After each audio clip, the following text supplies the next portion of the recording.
Hello, dear students. I have brought for you the question answer from the first lesson of Physical Education Plus One.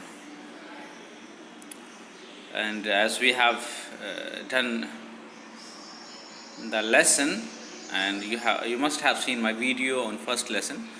So let us do the question and the answers. First the textbook questions, and then after some other questions as per your exam's need. Let's begin. The first question is define health education. Define health education.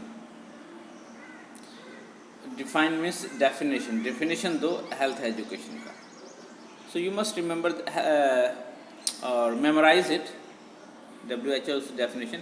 It says health is a dynamic state of complete dynamic जो बदलता रहता है state of situation of complete physical, mental, social and spiritual well-being. Health क्या है? एक dynamic stage है. किस चीज़ का dynamic stage है? That include in it complete physical यानी कि शारीरिक, mental, दिमागी, social, सामाजिक and spiritual आध्यात्मिक well-being and not merely the absence of disease or infirmity. और सिर्फ absence नहीं यानी किस चीज़ की absence नहीं? Disease और infirmity की. यानी कि ये बड़ा comprehensive definition है बच्चों. It includes everything, all aspects of you as a person. शारीरिक तौर पे हम अच्छे हैं या नहीं हैं, दिमागी तौर पे हम अच्छे हैं नहीं है, सामाजिक तौर पे हमारा व्यवहार कैसा है, अच्छा है नहीं है, स्पिरिचुअल तौर पे, आध्यात्मिक तौर पे हारमोनियस हम अपने साथ, अपने आसपास के साथ, सराउंडिंग के साथ है कि नहीं. It includes everything. So definition is very comprehensive, very important also. तो आप इस डेफिनेशन को याद कर लेना.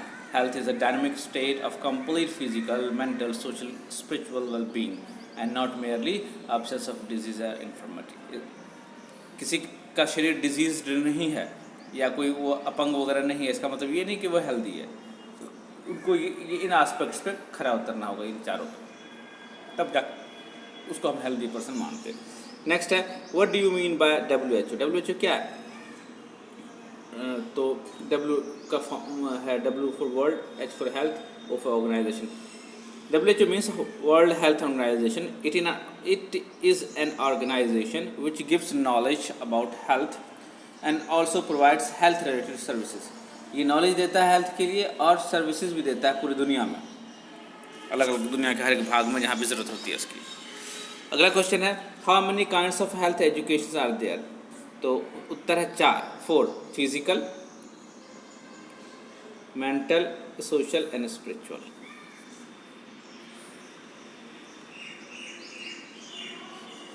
Give detail description of various kinds of health education. First is physical. Physical health of any person depends upon many factors. काफ़ी सारे factor पे डिपेंड करता है. सबसे पहले बायोलॉजिकल यानी कि हमारा जो शरीर बनता है उससे, फिर एनवायरनमेंट है जिस एनवायरनमेंट में हम रहते हैं, सोशियो कल्चर, और उसके अलावा balance diet, body weight, body height, colour, ये सब आ जाता है. डिफरेंट फैक्टर्स, फिजिकल हेल्थ के डिफरेंट फैक्टर्स. ओके. और physically unhealthy person is not only a burden on himself but he is burden on his family, his society, right, and his nation also. Such a person can contribute in the development of the family, development of the society, development of the nation. The proper development of physical health, a person should pay special attention towards the following. Proper development क्या होगा physical health का? सबसे पहले अपनी cleansing होनी चाहिए, body की cleansing, nutritious food होनी चाहिए, ओके, रिक्वायरमेंट के हिसाब से, शरीर रिक्वायरमेंट के. उसके बाद फिजिकल एक्सरसाइज, राइट, और अच्छी स्लीप 7 से 8 घंटे की. सो ये है फिजिकल हेल्थ डेवलपमेंट के लिए प्रॉपर रिक्वायरमेंट. उसके अलावा कीप इन माइंड ये बड़ा कि फिजिकल हेल्थ जो है उसमें हम biological factor, environmental factor, social cultural factor, diet, weight, colour, skin colour, ये सारी चीज़ों को इंक्लूड करके चलते हैं. Okay, hopefully physical health is clear to you. Mental health. Mental health is related to mind's happiness, दिमाग की happiness, satisfaction and peace. It means one is free from stress and tension. आज का ज़माना है stress और tension में हम रहते हैं, तो और जिसके वजह से बहुत सारे अटैक्स हो रहे हैं, बहुत सारे दौरे पड़ रहे हैं लोगों को। सो स्ट्रेस फ्री माइंड होना बड़ा ज़रूरी है। In this modern age every person is surrounded by stress, tension and anxiety. Stress, tension and anxiety. So for proper mental health and क्या करना चाहिए हमें, what should we do for proper mental health? The stress must be laid down on the following points. कैसे होगा? रिलैक्सिव exercise करके, उसके बाद गोल realistic होनी चाहिए जो हम अपने लिए रखते हैं,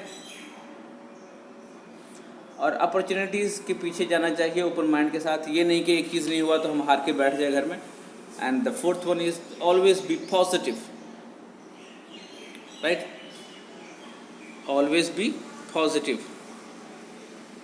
while dealing with any kind of curfews.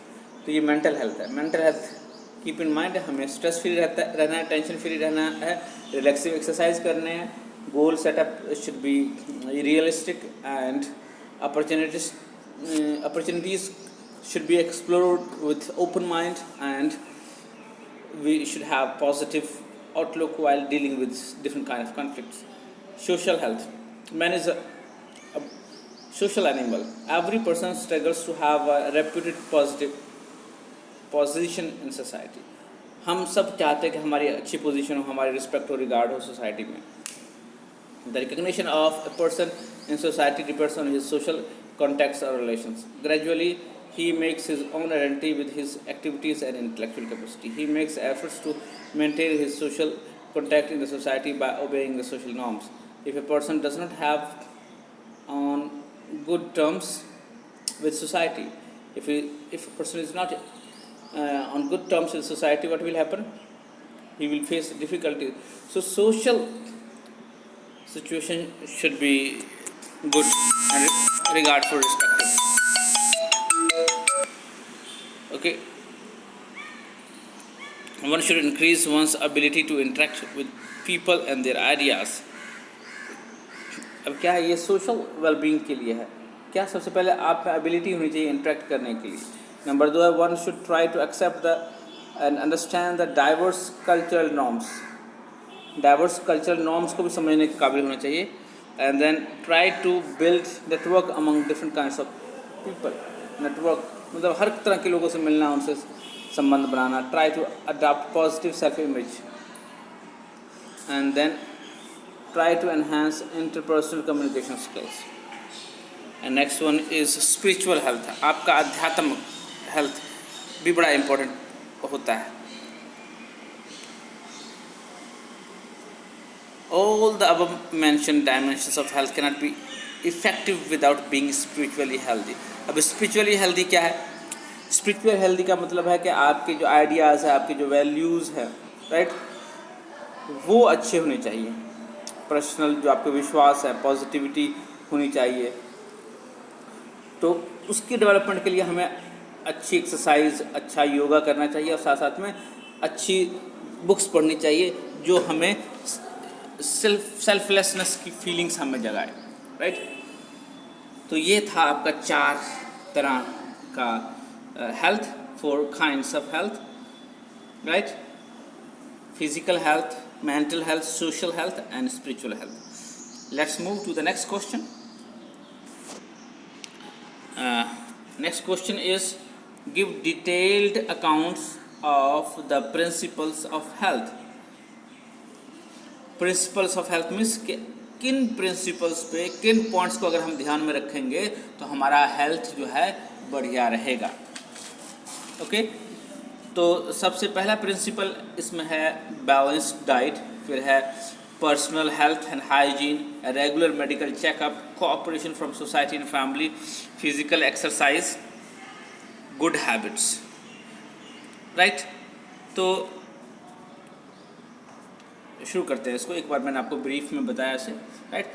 Health is associated with various health related aspects of every individual. Health किससे एसोसिएटेड है? काफ़ी सारे जो हेल्थ रिलेटेड एस्पेक्ट्स होते हैं उससे. The basis of health lies in certain principles to achieve a good sound health. These principles cannot be ignored. So these principles, if we follow, principles means rules and नियम, कानून. अगर इन rules नियम को हम follow करते हैं तो हमारा जो हेल्थ होता है इट रिमेन्स बेटर, गुड. और with the time several scientific inventions have been made, right.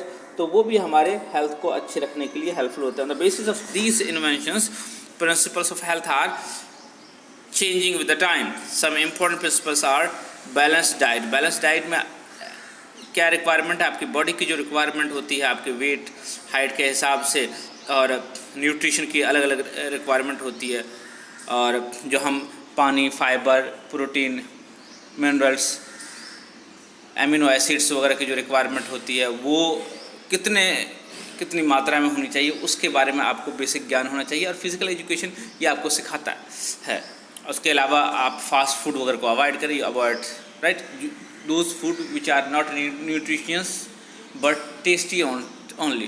Then personal health is related to personal hygiene, right, and it is this hygiene is not related to school only, it is related to your home also, your houses also, your surroundings also.